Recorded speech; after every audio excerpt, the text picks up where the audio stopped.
我今天这条视频呢，给大家分享我们咳嗽的小开关。这几个小开关应付我们日常的这些，它是足够用的啊。但是对于那种比如说你已经几个月了，1个月、3个月甚至半年的这种呢，它就不怎么管用了。但是大家也不要急，因为我视频结尾我会给大家分享一个我们家用了20-30年的土方法，特别管用啊。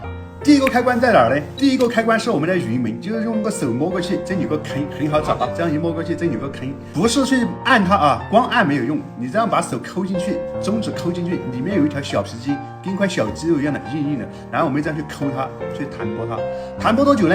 弹拨1分钟啊。弹拨完这里，接下来往下一点点是中府，也是一样的，压下去，里面有一条小皮筋，去弹拨它，也是1分钟。做完左边来做右边，一样的啊。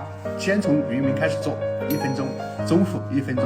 接下来是我们的缺盆，这个锁骨上面有个坑，对不对？压下去，这样去拨。你这样去拨的时候，里面也是有一条小皮筋。你拨着拨着，是不是感觉这个肺宝宝都痒痒的啊？然后这样去拨，好，拨完左边，拨右边。那么这是前3个开关，接下来是我们的这一条。我隔着衣服做，家人们做的话不要隔着衣服啊，你可以抹一点油，然后这样用这个大拇指指腹去刮它，这样去刮多久呢？刮3分钟啊，刮3分钟，刮的开始有点红红的，然后接下来第4个，然后我们的这个整个这一片怎么做呢？用我们这个2个拳头的这个指关节啊，这个4个手指的指关节这样去刮，也可以抹点油啊，这样去刮，这样去刮。3分钟，简单的就是你刚开始就搞完这个，基本上就差不多了啊。如果你是那种几个月的，就是我说的那种很顽固的，接下来就要讲这个土方法了啊。你用1个洋葱，再加2个生姜，不用洗也可以啊。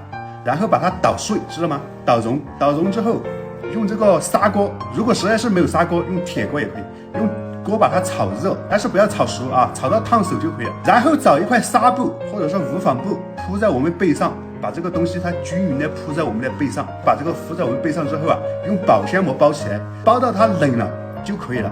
因为这个东西哈，它接触到我们皮肤之后，它会产生那个热，所以它可能会热个半个小时或者10-20分钟这样子，看你这个身体啊。